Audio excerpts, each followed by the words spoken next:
여러분, 설교를 시작하면서 먼저 여러분에게 질문 하나를 드리며 시작하려고 합니다.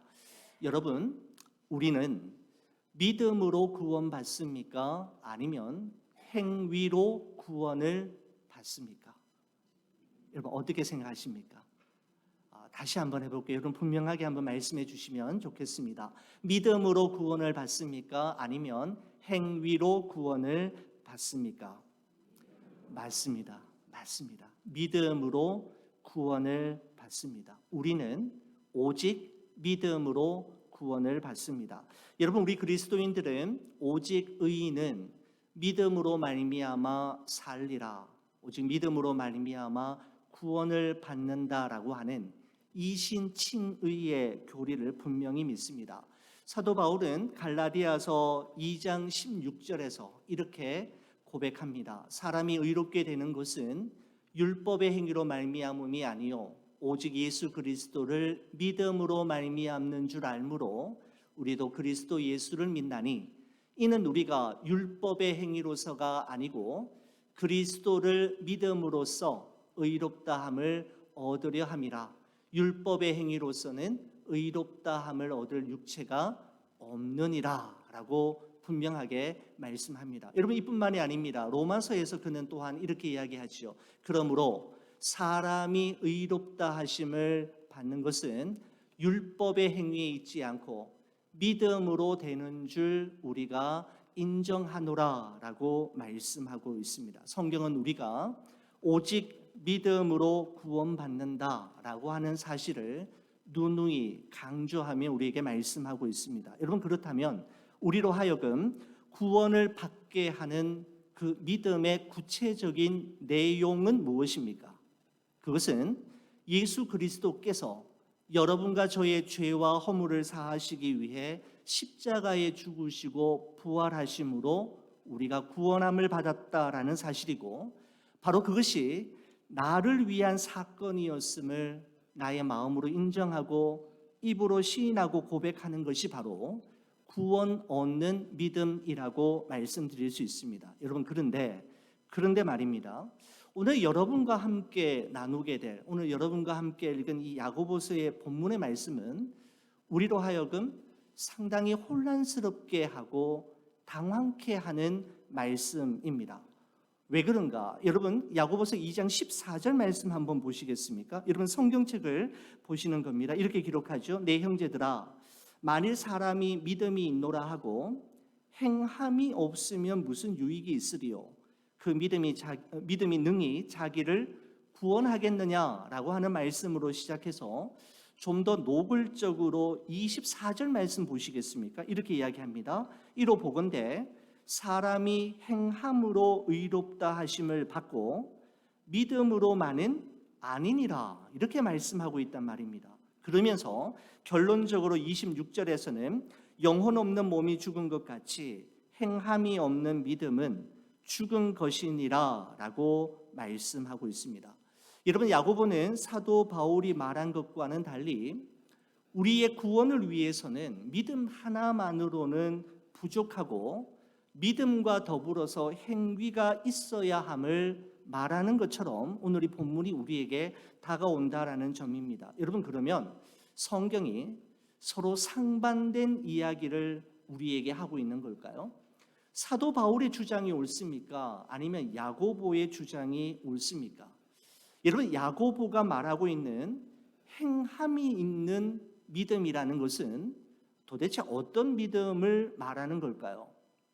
여러분, 오늘 이 본문의 말씀은 야고보서뿐만 아니라 성경 전체의 내용 가운데에서 정말 가장 많은 논란이 되었던 주제를 다루고 있는 성경 구절임에 분명합니다. 여러분, 하지만 우리가 오늘 이 본문의 말씀을 한 구절 한 구절 다루어 가면서 우리가 가지고 있는 이 혼란스러움과 당황스러움을 말씀 속에서 우리가 한번 해결해 보려고 합니다. 자, 오늘 본문의 말씀은 14절에 다음과 같은 말씀으로 시작이 되죠. 여러분, 성경책 한번 보십시오. 이렇습니다.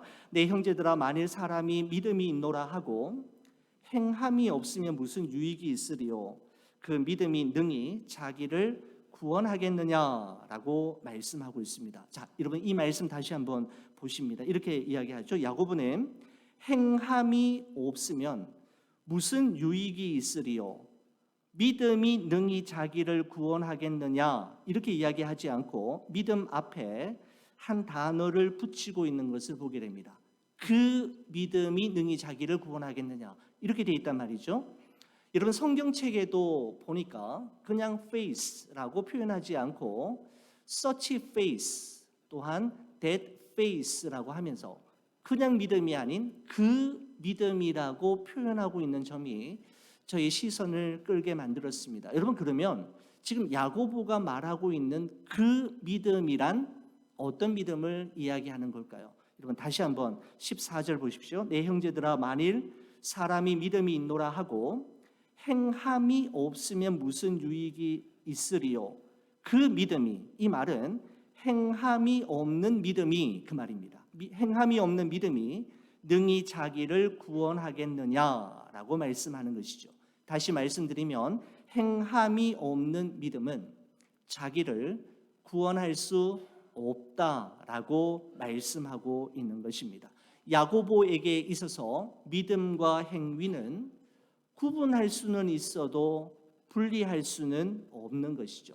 믿음을 믿음되게 하고 그 사람이 지닌 믿음의 진정성과 진실함을 측정하는 방편이 바로 행함이라는 사실을 야고보는 우리에게 말씀하고 있는 것입니다. 여러분 야고보는 그러면 어떤 믿음이 진짜 믿음이고 또 어떤 믿음이 가짜 믿음인지에 대해서 이어서 나오는 15절부터 26절까지의 말씀을 우리에게 소개하면서 네 가지 예를 들어서 설명하고 있습니다. 먼저 행함이 없는 믿음은 가짜 믿음이다라고 하는 사실을 증명하기 위해 두 가지 예를 우리에게 먼저 소개하는데 그 첫 번째 예가 15절 16절에 나오고 있습니다. 한번 성경책 보시겠습니까?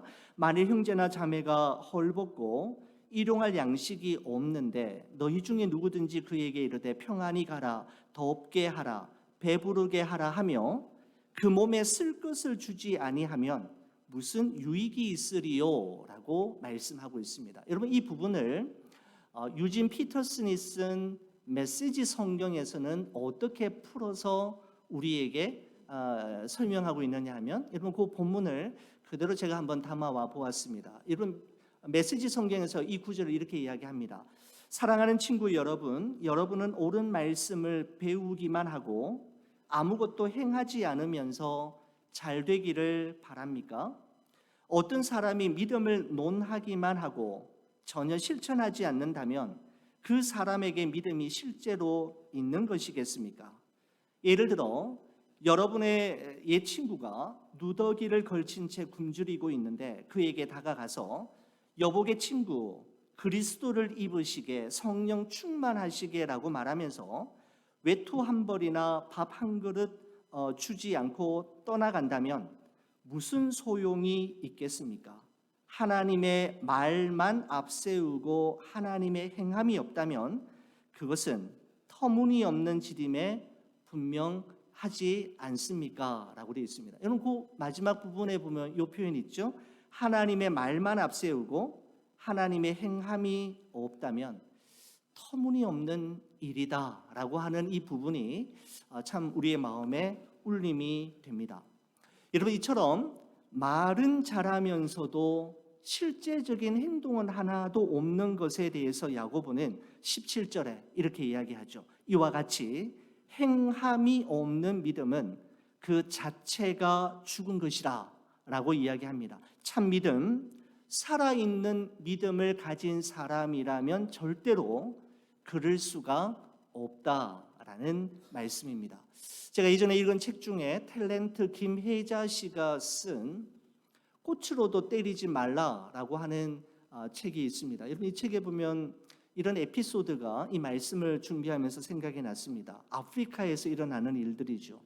부족 간의 전쟁과 인종 학살, 기근과 굶주림, 풍토병과 각종 질병으로 인해서 많은 사람들이 신음하고 앓고 어린이들이 길거리에 내팽개친 채 살아가는 그들의 모습을 보면서 피가 끓는 한 청년이 하나님께 따지며 하늘을 향해 삿대질을 하며 항변하기 시작합니다. 이렇게 하는 거죠.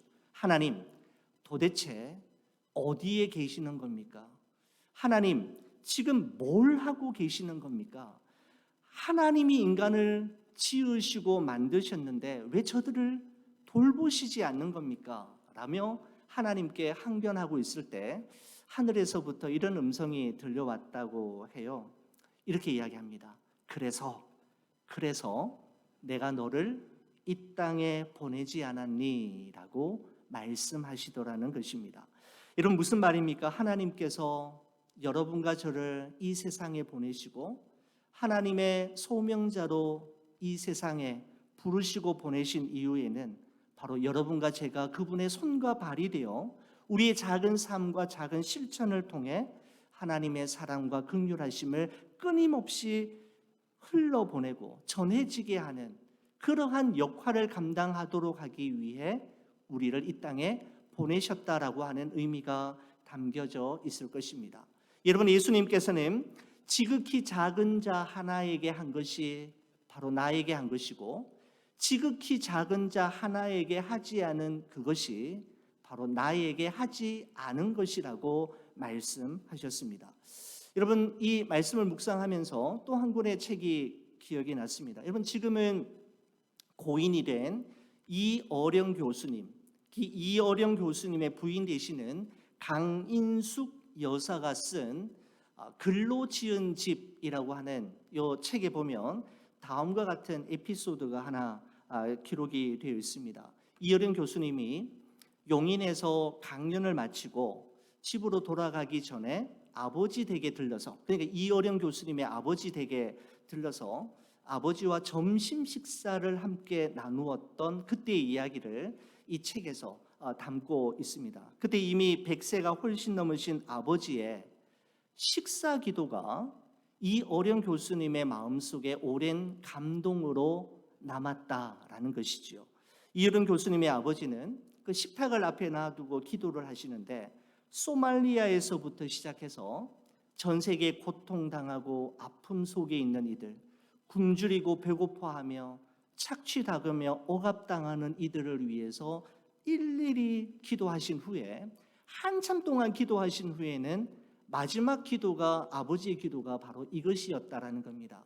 하나님, 제 자식을 위한 기도는 생략하겠습니다 라는 기도로, 그리고는 예수님 이름으로 기도합니다라고 마치더라는 것이죠. 여러분, 그 당시만 해도 이어령 교수님은 철저한 무신론자이었는데 아버지의 이 마지막 기도가 그의 마음속에 오래오래 간직이 되었고, 바로 자식을 위한 기도는 생략했던 그 지점이 바로 하나님을 생각하게 되는 지점이 되었다라고 이야기합니다. 기도하지 않고 생략했던 그 기도를 하나님은 이루어 주셨고, 하나님을 마음에 두기 싫어했던 이어령 교수님은 그날 아버지가 하나님 앞에 드렸던 그 기도를 그날 이후로 마음속에 간직하다가 하나님의 때가 되어 아버지의 기도로 하나님 앞에 나오게 되었다라고 하는 글을 읽어본 적이 있습니다. 여러분, 저는 이 짧은 글이 우리가 자녀들을 위해서는 기도하지 않아도 된다, 자녀들을 위해서는 기도하지 말자라고 하는 메시지를 주기보다는 우리의 기도가 좀 우리의 지경을 좀 넓혔으면 좋겠다, 기도의 지경을 넓혔으면 좋겠다라고 하는 메시지로 다가왔습니다. 하나님의 나라와 의를 먼저 구하면, 하나님께서 기뻐하시는 일을 해드리면 그 외의 것은 하나님께서 알아서 챙겨주시고 책임져 주신다라는 것이죠. 우리가 미처 생략했던 그 기도조차도 기도하지 않았기 때문에 하나님이 이루어 주시지 않는 것이 아니라 하나님의 나라와 의를 먼저 구하고 그분이 기뻐하시는 일을 위해 내 삶을 드리면 하나님이 그 나머지는 책임져 주신다라고 하는 메시지로 저에게 남아있게 되었습니다. 여러분, 우리의 기도의 지경이 나 자신, 우리 자녀, 우리 가정, 우리 교회를 넘어서서 조국 대한민국과 이 미국 땅의 복음화를 위해 전 세계 열방을 가슴에 품고 기도한다면 우리 교회를, 우리 성도들을 얼마나 우리 하나님께서 기뻐하시고 좋아하실까라는 생각을 하게 되었습니다. 여러분, 이처럼 가짜 믿음이란 행함이 없는 믿음이라는 사실을 이 야고보가 증명하기 위해서 야고보는 두 번째 예를 우리에게 소개하고 있는데, 여러분 19절의 말씀입니다. 성경책 한번 보시겠습니까? 이렇게 기록합니다. 내가 하나님은 한 분이신 줄을 믿느냐? 잘하는도다. 귀신들도 믿고 떠느니라 라고 말씀하고 있습니다. 우리 하나님은 한 분이시며 유일하신 분이시다라고 하는 것은 유대인들이 가장 좋아하는 신명기의 쉐마의 첫 구절이죠. 바로 성경이 우리에게 전해주는 가장 중요한 진리를 담고 있는 구절입니다. 우리 하나님은 한 분이시며 유일하신 여호와라는 사실을 기억하는 것은 예수님을 믿고 하나님을 예배하는 자들이 꼭 기억해야 될 사실이라는 것입니다. 여러분, 그런데 놀라운 사실은 무엇인가 하면 귀신들도 그 사실을 귀신같이 알고 있다라고 하는 점입니다. 여러분, 마가복음 5장에 보면 예수님께서 거라사인 지방으로 가셨을 때 군대 귀신 들린 자를 만납니다. 그리고 그 사람 안에 있던 귀신들이 큰 소리로 외치며 예수님에게 이렇게 이야기하죠. 지극히 높으신 하나님의 아들 예수여, 나와 당신이 무슨 상관이 있나이까? 이렇게 이야기하는 장면이 나옵니다. 지극히 높으신 하나님의 아들 예수여, 나와 당신이 무슨 상관이 있나이까? 무슨 말입니까? 귀신들도 예수님이 지극히 높으신 하나님의 아들이라는 사실은 너무너무 잘 알고 있다라는 말씀입니다. 여러분, 예전에 전도 폭발 훈련을 담당해서 이렇게 진행할 때 전도 폭발하면 가장 먼저 두 가지 질문이 나옵니다. 여러분, 첫 번째 질문은 이것입니다. 당신은 오늘 밤 이 세상을 떠나신다면 천국에 들어가 영생을 누리실 것을 확신하십니까? 두 번째 질문은 이것입니다.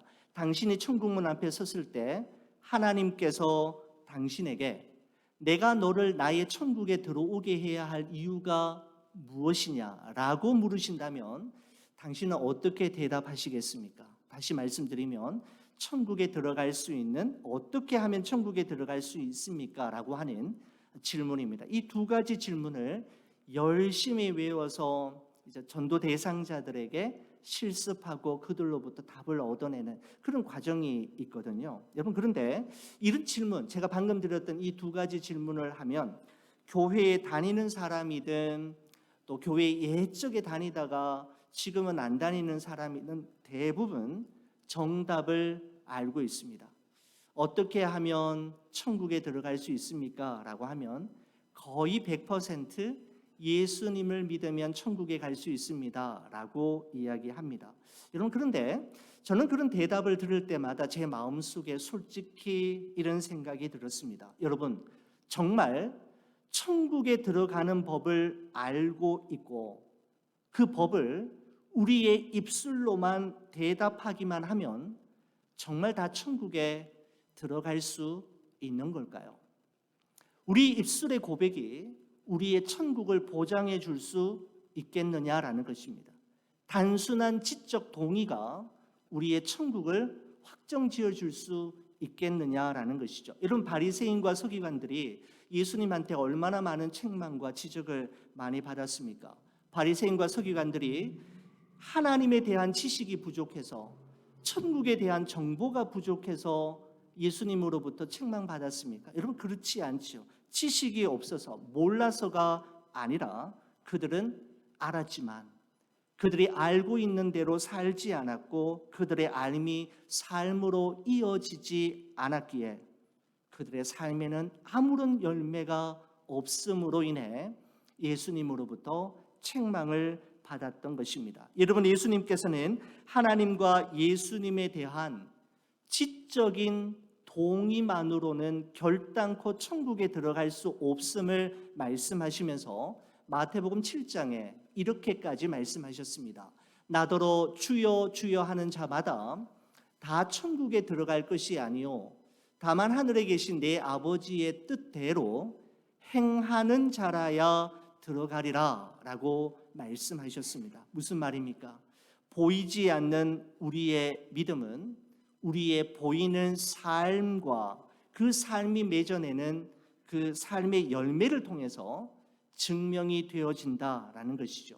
그 사람이 소유하고 있는 믿음이 정말 참 믿음인지 진짜 믿음인지 드러나게 하는 것은 그 사람이 삶 속에서 맺어가는 열매를 통해 확인할 수 있음을 말씀하고 있는 것입니다. 여러분, 그래서 야고보는 20절에 이렇게 이야기합니다. 야고보서 2장 20절에 허탄한 사람아, 행함이 없는 믿음이 헛것인 줄을 알고자 하느냐라고 말씀합니다. 여러분, 이런 문장이 있더라고요.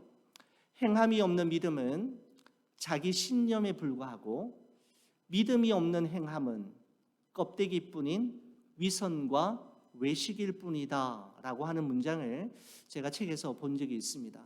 행함이 없는 믿음, 자기 신념에 불과하고 믿음이 없는 행함, 껍데기이며 위선과 외식임을 말하고 있습니다.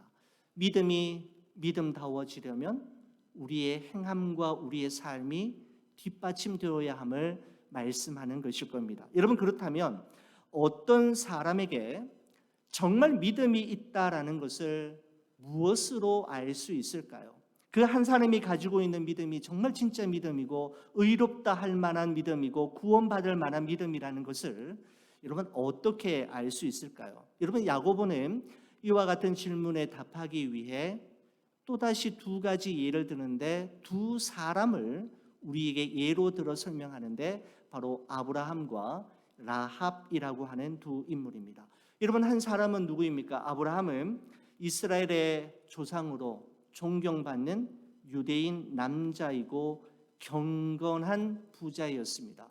라합은 어떤 여인입니까? 바로 이방인이고 사람들로부터 손가락질 당하는 기생의 천한 신분이었습니다. 여러분, 엄청난 차이가 있고 엄청난 그야말로 격이 다른 아브라함과 라합이지만 여러분, 이 두 사람의 공통 분모가 있다면 그들은 모두 다 행함이 있는 믿음으로 자신의 믿음이 진정성 있음을 하나님께 보여드린, 그래서 하나님의 벗으로 하나님의 사람으로 인정받았던 대표적인 인물을 야고보는 아브라함과 라합으로 선택을 했던 것이죠. 여러분, 21절에서 24절까지의 말씀은 믿음의 조상인 아브라함을 소개하고 있는데 21절 말씀 한번 보시겠습니까? 이렇게 기록합니다. 우리 조상 아브라함이 그 아들 이삭을 제단에 바칠 때에 행함으로 의롭다 하심을 받은 것이 아니냐, 이렇게 말씀하고 있죠. 여러분, 아브라함이라고 하면 가장 먼저 떠오르는 중요한 사건은 창세기 22장에 기록된 100세에 낳은 아들 이삭을 모리아 산으로 데리고 가서 하나님께 제물로 바치는 그 사건일 것입니다. 야고보는 지금 이 문장을 기록하면서 창세기 22장을 떠올리면서 아브라함은 그 사건, 믿음으로 행하였던 그 사건으로 인해 하나님으로부터 의로 여기심을 받았다라고 말하는 것이죠. 여러분, 계속해서 22절 23절의 말씀을 보십시오. 내가 보거니와 믿음이 그의 행함과 함께 일하고 행함으로 믿음이 온전하게 되었느니라. 이에 성경에 이른바 아브라함이 하나님을 믿으니 이것을 의로 여기셨다는 말씀이 이루어졌고 그는 하나님의 벗이라 칭함을 받았으니 라고 말씀하고 있습니다. 여러분, 아브라함은 하나님께서 하늘의 별처럼 바닷가의 모래알처럼 많은 후손을 주시겠다라고 하는 약속을 믿었는데 그 약속으로 인해 하나님 앞에 의롭다함을 입게 되었다라고 말씀하고 있는 것이죠. 여러분, 창세기 15장 6절의 말씀에 보면 이런 말씀이 있습니다. 아브라함이 여호와를 믿으니 라고 할 때 여호와를 믿었다라고 하는 말은 보다 정확한 말씀은 여호와의 말씀을 믿었다라는 것이죠. 약속의 말씀을 믿었다라는 것인데 아브라함이 믿었던 여호와의 약속이 무엇입니까? 말씀드린 대로 너의 후손이 바닷가의 모래알처럼 하늘의 별들처럼 수많은 자손으로 번성하게 될 것이다 라고 하는 그 사실을 믿었는데, 그 약속의 말씀을 믿었더니 여호와께서 이를 그의 의로 여기시고 라고 말씀하고 있습니다. 여러분, 하지만 우리는 알고 있습니다. 아브라함의 이 믿음이 하나님이 기대하신 수준의 온전한 믿음은 아니었습니다. 여러분, 왜냐하면 창세기 15장 6절 이후에 계속해서 아브라함에게 후손이 생기지 않고 자손이 생기지 않자 어떻게 합니까? 하나님의 약속을 기다리지 못하고 결국은 하갈을 통해 이스마엘을 낳는 결정을 하게 되지 않습니까?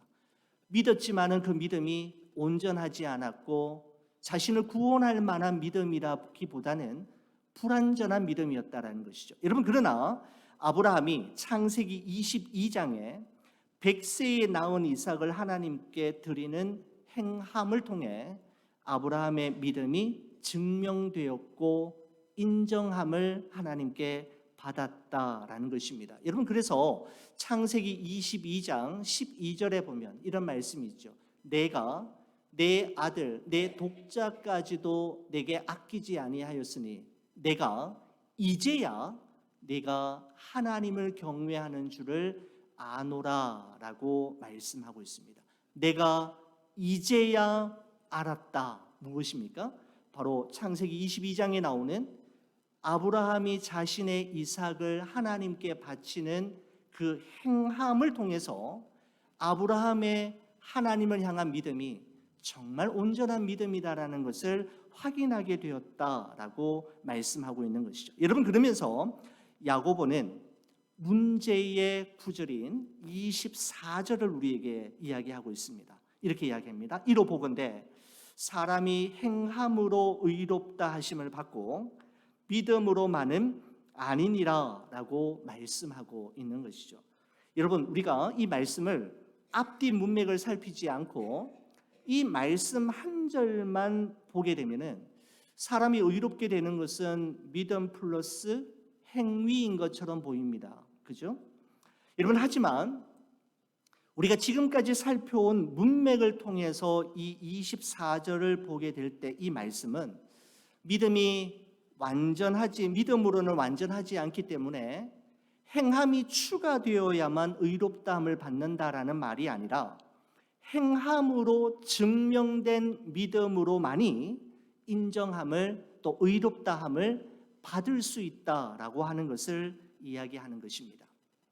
바로 행함으로 입증된 믿음, 우리의 믿음이 행함으로 나타나게 될 때 그 믿음을 보시고 우리가 바로 하나님 앞에 의롭다 하심을 받게 된다라는 것이죠. 여러분, 야고보는 또 한 사람을 예로 들고 있는데 기생 라합을 이야기하고 있습니다. 25절에 말씀을 보시면 이렇습니다. 또 이와 같이 기생 라합이 사자들을 접대하여 다른 길로 나가게 할 때에 행함으로 의롭다 하심을 받은 것이 아니냐라고 말씀하고 있습니다. 여호수아서에 라합이 등장하게 되는데 라합은 눈에 보이는 거대한 여리고성이나 그들의 군사력을 의지하지 않고 하나님을 믿는 믿음으로 여호수아가 보낸 두 정탐꾼을 숨겨주고 안전하게 피할 수 있도록 길을 열어주는 역할을 하게 되지 않습니까? 바로 그 행함을 통해서 기생 라합이 하나님으로부터 의롭다 하심을 받게 되었다라는 것입니다. 여러분, 여호수아서 2장에 보면 기생 라합이 정탐꾼들에게 이렇게 이야기하는 장면이 나옵니다. 너희의 하나님 여호와는 위로는 하늘에서도 아래로는 땅에서도 하나님이시니라 라고 고백하고 있습니다. 여러분, 라합의 이 고백만 보아서도 라합에게는 하나님을 믿는 믿음이 있었음을 알 수 있지만 여러분 한번 생각해 보십시오. 만일 라합이 입으로는 하나님은 위로 하늘로나 땅으로나 하나님이심을 고백하기는 했지만 실제적인 행동으로는 이 두 정탐꾼을 숨겨두지 않고 여리고 군사들에게 넘겨주어서 죽게 만들었다라고 한다면 라합의 그 고백이 정말 믿음을 기반으로 한 고백이라고 할 수 있겠느냐라는 것이죠. 그녀의 믿음이 참 믿음, 구원을 받을 만한 살아있는 믿음인지 그 여부는 그녀가 고백했던 입술의 말과 고백이 아닌 행함으로 증명이 되었다라는 사실을 바로 이 야고보가 이야기하고 있는 것이죠. 아브라함은 자신의 하나뿐인 독자를 하나님께 바치는 행함으로, 라합은 그 두 정탐꾼을 숨겨주고 길을 열어주는 그 행함으로 자신의 믿음이 하나님을 향한 진실하고 진정성 있는 믿음을 보여주었다라는 것입니다. 말이 아닌 행함이라는 것이죠. 여러분, 앤드류 카네기라고 하는 이런 미국의 강철 왕이라고 불리는 이 사람이 이런 말을 했습니다. 나는 나이가 들면서 사람들이 하는 말에는 관심이 줄어든다. 다만 나는 그들의 행동을 지켜볼 뿐이다 라는 말을 이야기했습니다. 사람이 하는 말에 그렇게 큰 관심이 없어지더라는 것이죠. 사람은 얼마든지 말할 수 있고 말에 대해 책임지지 않지만 그 사람의 말이 아닌 행동을 통해 그 사람의 진실함과 곁에 같이 둘 사람인지 멀리 해야 할 사람인지를 알게 되었다라고 하는 그 의미 아니겠습니까? 여러분, 그러면서 야고보는 오늘의 결론을 내리기를 26절에 이렇게 이야기합니다. 영혼 없는 몸이 죽은 것 같이 행함이 없는 믿음은 죽은 것이니라 라고 말씀하고 있습니다. 숨을 쉬지 않는 몸이 죽은 몸이듯이 우리의 믿음에 행함이 없다면 참된 믿음이 아니라는 것이죠. 믿음 플러스 행위로 구원을 받는다라는 말이 아니라 우리의 믿음이 구원받을 만한 믿음이 되기 위해서는 우리의 믿음에 행위가 증명하는 증거가 있어야 함을 말씀하고 있는 것입니다. 여러분, 이런 관점에서 볼 때 제가 말씀을 시작하면서 전해드렸던 사도 바울과 야고보의 말이 서로 대조되는 것은 아님을 알 수가 있습니다. 사도 바울은 이렇게 이야기했죠. 그러므로 사람이 의롭다 하심을 얻는 것은 율법의 행위에 있지 않고 믿음으로 되는 줄 우리가 인정하노라 라고 하는 바울의 이 말과 야고보가 말하고 있는 이로보건대 사람이 행함으로 의롭다 하심을 받고 믿음으로만은 아니니라 라고 하는 이 말이 사실은 상충하고 있고 대조적인 말씀이 아니라는 것을 우리는 기억해야 합니다. 서로 구원의 관점이 다른 부분을 이야기하고 있는 것입니다. 여러분, 사도 바울은 그리스도인이 되는 것에 대해서 이야기했고 야고보는 그리스도인으로 사는 것에 대해서 이야기했는 것이죠. 사도 바울은 우리가 어떻게 그리스도인이 되는가? 오직 믿음으로 그리스도인이 되고 구원받은 하나님의 백성이 된다라는 점을 이야기하고 있는 것이고, 바로 이 야고보는 그러면 그리스도인으로 사는 길은 무엇인가에 대해서 말씀하고 있는 것이죠. 우리의 믿음에 대한 열매가 있어야 함을 말씀하고 있습니다. 하나님의 백성, 즉 그리스도인이 되는 것은 오직 믿음인데 그 믿음이 참 믿음인가, 구원을 받을 만한 진짜 믿음인가의 여부는 행함이 증명해 준다라고 말씀하고 있는 것입니다. 행함으로 증명되는 믿음이 진짜 믿음임을 야고보는 우리에게 강조하고 있는 것이죠. 우리 사랑하는 교우 여러분, 제가 이 말씀을 준비하면서 이런 생각이 들었습니다. 오늘 홍용화 장로님께서도 말씀을 오셔서 우리 이번 단기 선교에 대해서 말씀해 주셨습니다만, 우리가 코로나 사태 이후로 선교지를 한 번도 방문하지 못하다가 이번에 처음으로 저희들이 멕시칼리 1일 단기 선교를 시작하게 되는데, 오늘 이 주신 말씀을 우리의 삶으로 행하고 실천할 수 있는 좋은 기회라는 생각이 들었습니다.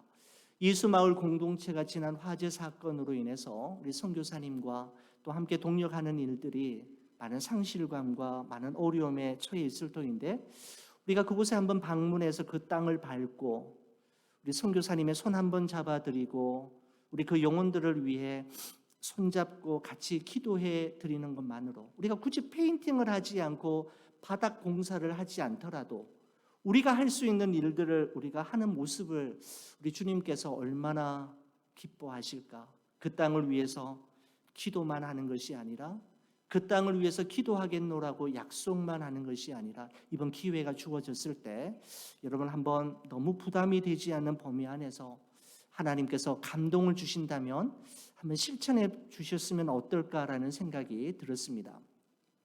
이런 말씀을 마치면서 더 쉬츠라고 하는 분이 쓴 하나님의 타이밍을 포착하라라고 하는 책에 있는 이야기로 오늘 이야기를 마무리 지으려고 합니다.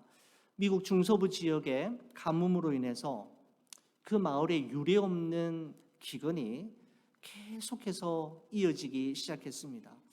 온 마을 주민들이 그 마을 중앙에 있는 목사님을 중심으로 만나서 결정한 끝에 하나님께서 우리에게 비를 내려주시기를 위해서 기도하자라고 하는 마을 저녁 기도회를 하기로 결정한 것이죠. 그날이 되어서 많은 동네 주민들이 부부가 또 우리 아이들의 손을 잡고 교회 안으로 모여들기 시작했는데 우리 성도님들이 교회 안으로 들어오는 모습을 목사님이 그 입구에서 배웅하고 또 이게 환영하면서 한 소녀가 들고 온 빨간 우산 하나에 집중하게 됩니다. 한 소녀가 빨간 우산을 가지고 교회 안으로 들어오는 것이죠. 목사님이 그 아이에게 물었습니다. 애야, 비도 안 오는데 왜 빨간 우산을 가지고 왔니? 라고 이야기하자 그 소녀가 그 목사님에게 이렇게 이야기했다는 것이죠. 우리가 하나님께 기도하면 하나님께서 비를 주실 텐데 집으로 돌아갈 때 비 맞고 가면 안 되잖아요. 그래서 빨간 우산을 가지고 왔다라고 하는 저는 그 예화가 저의 마음속에 오래오래 남습니다. 다른 사람은 그날 밤에 그냥 기도하러 왔지만 그 소녀는 하나님으로부터 응답을 보러 온 것이지요. 하나님께 기도하면 하나님께서 가장 좋은 것을 주실 것을 믿기에 그 어린 소녀가 우산을 준비한 일은 정말 바보 같은 멍청한 일이 아니라 우리 하나님이 보실 때에는 너무너무 귀하고 소중한 일이었음에 분명했을 것입니다. 사랑하는 우리 교우 여러분, 참 믿음은 우리의 머릿속에, 우리의 생각 속에, 우리의 혀끝에 머물러 있을 때가 아니라 우리의 삶과 행동으로 드러나고 증명되어질 때 비로소 의미가 있고 그 진가가 빛을 발하게 되는 것이죠. 여러분, 우리의 인생은 믿음을 담아내는 그릇과 같다라는 문장을 들은 적이 있습니다. 우리 인생을 들여다볼 때 믿음으로 행한 일이 점점 더 많아지고 그것이 여러분의 간증이 되어 또 많은 사람들에게 전할 수 있는 믿음의 증인으로 살아가는 여러분과 제가 되기를 간절히 축원을 드립니다.